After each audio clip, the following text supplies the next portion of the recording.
Bien le bonsoir à tous, ici Professeur René pour votre émission quotidienne. Aujourd'hui, nous allons nous attaquer à un petit sujet qui, mine de rien, a changé l'avenir musical. Nous allons parler des nouvelles technologies. Donc pour commencer, aujourd'hui, nous avons une nouvelle expérience. La musique a évolué, les gens ne l'écoutent plus, ils la ressentent, ils la vivent directement grâce à cette nouvelle technologie avancée. Donc d'où viennent ces nouvelles technologies? C'est ce que nous allons voir tout de suite.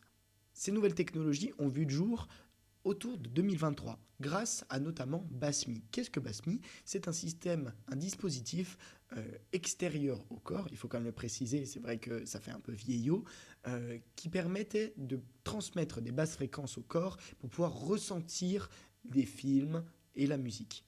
Suite à cela et ces innovations, la conduction osseuse a été généralisée pour les personnes sourdes, qui leur permettait ainsi de pouvoir assister à des concerts et retrouver une certaine mobilité en fonction des communautés. C'est vrai que c'était très très important, hein, ça a vraiment marqué l'histoire de l'humanité. Nous avons aussi eu, autour de 2025-2026, de coup des concerts en réalité virtuelle. Et c'est vrai que coupler plusieurs technologies rendait une expérience vraiment interactive. Et c'était vraiment très intéressant. Nous avons eu du coup les nouvelles technologies comme Basmi, et etc. couplées aux concerts virtuels, donc avec une très grande audience, donc qui venait des pays, de pays entier pour retrouver dans un seul concert interactif. Et c'est vrai que du coup, ça réduisait les tournées, mais les concerts étaient grandioses. Et c'est vraiment quelque chose que nous avons gardé aujourd'hui et qui a vraiment son sens. De plus, faire ces petites haltes là-dessus, avant la consommation de drogue était de plus en plus courante à cause de la volonté du spectateur d'accentuer l'expérience reçue. Il existait même quelques artistes et quelques groupes qui conseillaient fortement de consommer des substances pour profiter pleinement des concerts. Vous imaginez, c'est hallucinant. Et tout ça a été réduit par la suite, ou même augmenté, c'est ce qu'on va voir. En 2026, année extrêmement importante. L'introduction de nouvelles fréquences dans la musique, qui était un développement massif dans l'industrie musicale. Donc ces fréquences, qu'est-ce qu'elles apportaient? Elles apportaient une vibration interne du cerveau et permettant après de pouvoir ressentir des choses. C'est vrai que avant, le conduit auditif faisait juste écouter, l'impression d'écouter un son. Sauf que maintenant, on parle plus d'écouter, on parle de ressentir. C'est vrai qu'en 2026, ça a été vraiment le début de tout ça. Par la suite, nous avons eu des thérapies à base de fréquences mises en place par certains pays, donc généralement les plus aisés, pour permettre d'avoir une nouvelle forme de relaxation des humains. Nous avons aussi eu des dérives sexuelles.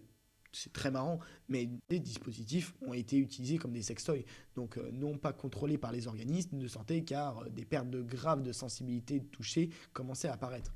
Nous avons aussi eu des dérives.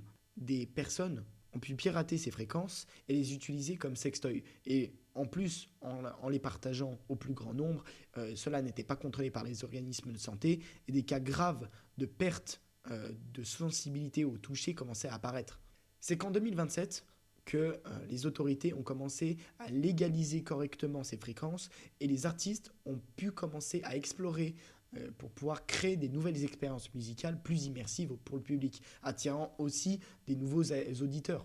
Les producteurs pouvaient utiliser des fréquences non standards pour créer des effets sonores uniques et des ambiances spécifiques. Une augmentation de la frustration de certains auditeurs ont vu le jour à cause du budget qu'il fallait débourser pour pouvoir ressentir toutes ces fréquences. Et c'est par l'industrie du sexe, donc avec des sextoys officiels cette fois-ci, qui ont pu se démocratiser et la technologie a pu évoluer de marché en marché pour pouvoir après atteindre de nouveaux horizons.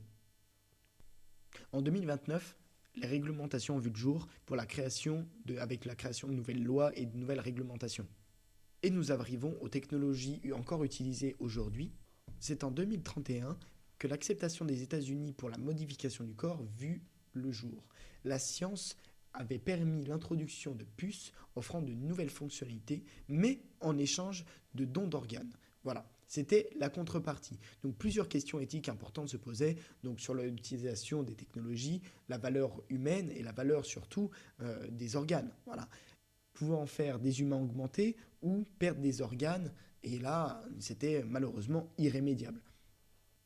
Plusieurs luttes et associations ont vu le jour, notamment au New Jersey, donc contre le don d'organes, et c'est même pas le don d'organes, c'est l'échange d'organes contre des avantages technologiques.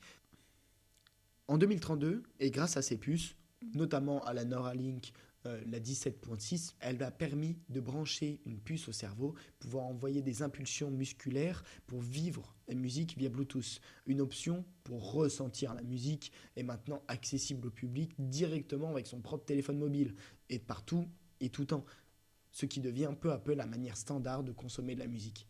Et nous arrivons aujourd'hui, donc en